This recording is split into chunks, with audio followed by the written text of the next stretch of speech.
आज की क्लास संस्कृत विषय के साथ और संस्कृत में ग्रामर और ग्रामर किसी एक क्लास का नहीं होता। यह ग्रामर सभी क्लास के लिए होता है।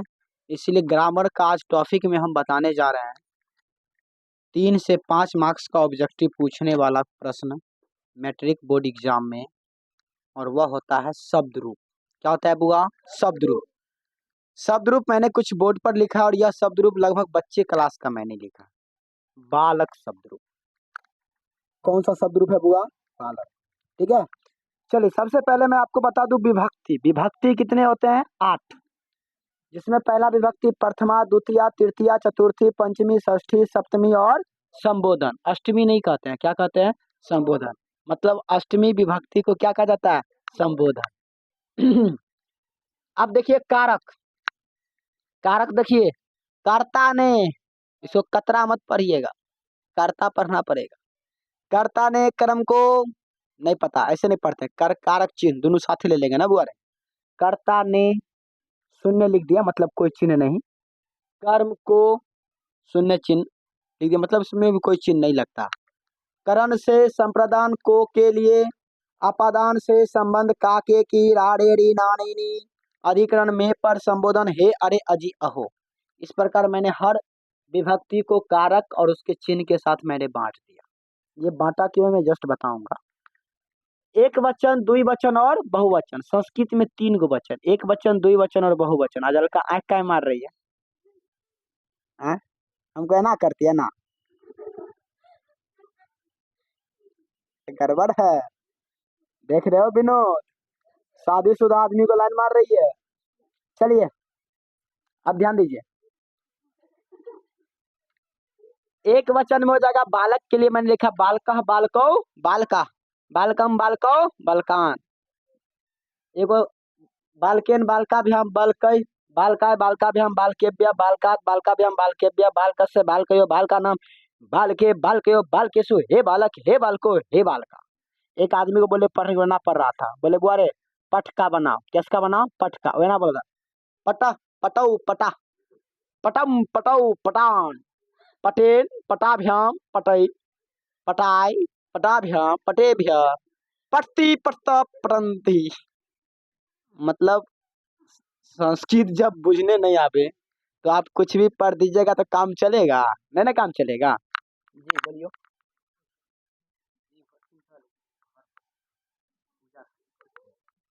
चलो, तो इस प्रकार का मैंने लिख दिया। अब इसको याद करना पड़ता है, तो हम लोग मोटा मोटी ऐसे याद करते हैं बालका बालको बालका बालकम बालको बालकान बालकेन बालका।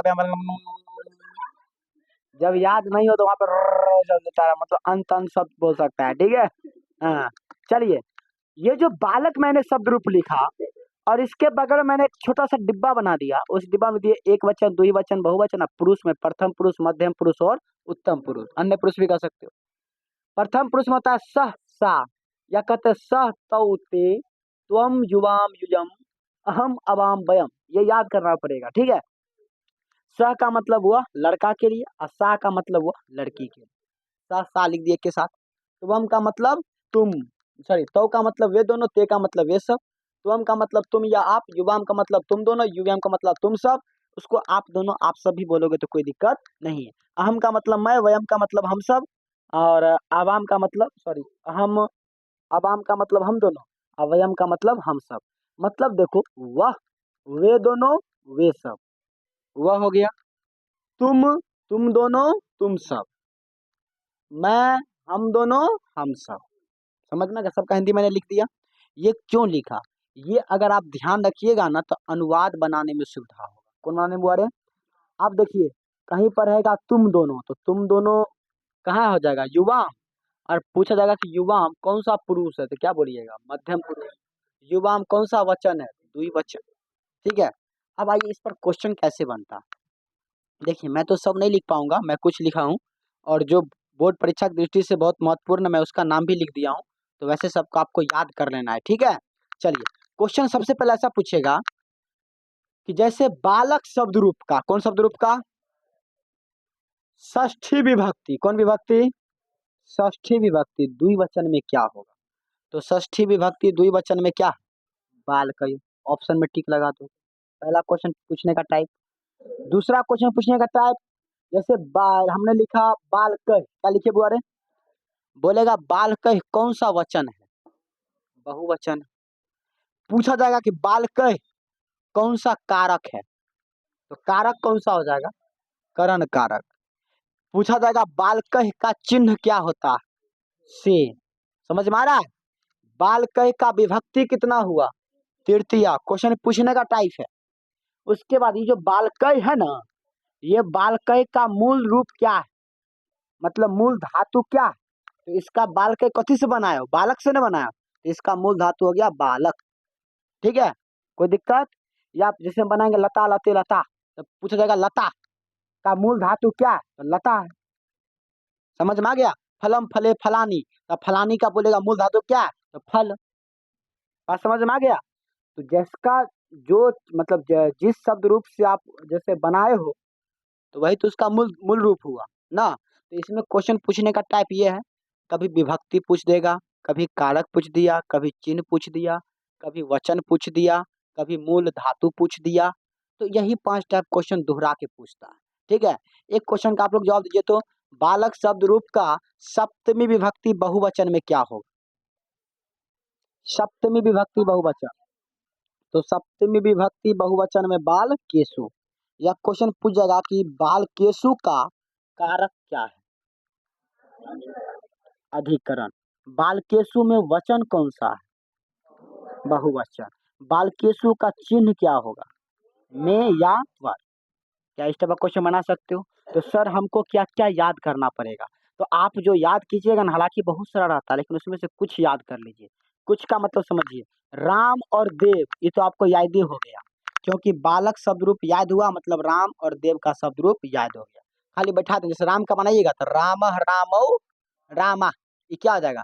रामम रामौ रामान रामेन रामाभ्याम रामय, इस टाइप का बना दोगे।